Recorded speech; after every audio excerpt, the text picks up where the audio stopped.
తెలంగాణ ముఖ్యమంత్రి రేవంత్ రెడ్డి తనపై చేస్తున్న ఆరోపణలను కేంద్ర మంత్రి కిషన్ రెడ్డి తీవ్రంగా ఖండించారు. రాష్ట్రానికి సంబంధించిన ఏ ప్రాజెక్టును తాను అడ్డుకున్నానో నిరూపించాలని బహిరంగ సవాల్ విసిరారు.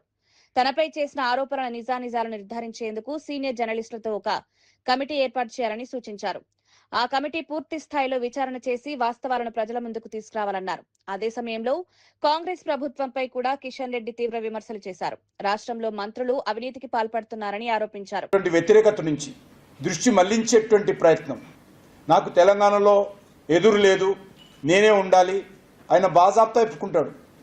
ఈరోజు ఒకటే మనం చేస్తున్నాను, నేను ఏ రకంగా తెలంగాణ అభివృద్ధి కోసం పనిచేస్తా ఉన్నానో ప్రతి మంత్రి కలిసినప్పుడు నేను తెలంగాణ ప్రాజెక్టులకు సానుకూలంగా మాట్లాడతాను. సీనియర్ జర్నలిస్టులు హైదరాబాద్ నుంచి పంపిస్తారా, ఢిల్లీలో ఉన్నటువంటి జర్నలిస్టులతో పంపిస్తారా, ఒక కమిటీ ఏర్పాటు చేద్దాం. వాళ్ళను ముందు నువ్వు చెప్పు, ఏ రకంగా ఏ ఒక్క ప్రాజెక్టు ఏ రోజైనా ఇక్కడ నేను అడ్డుకున్నానేమో జర్నలిస్టుల ముందు చెప్పు. జర్నలిస్టులు నివేదిక ఏది ఇస్తే ఆ నివేదిక నేను కట్టుబడి ఉంటాను, రాజీనామా చేయడానికి కూడా సిద్ధంగా ఉంటాను. ఈరోజు సీనియర్ జర్నలిస్టులు ఢిల్లీలో ఉన్న వాళ్ళైనా హైదరాబాద్లో ఉన్న వాళ్ళైనా మనం పంపిద్దాము.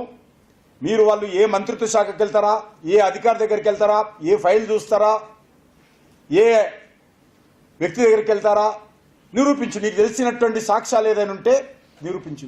పచ్చి అబద్ధాలు మాట్లాడుతున్నాడు రేవంత్ రెడ్డి గారు.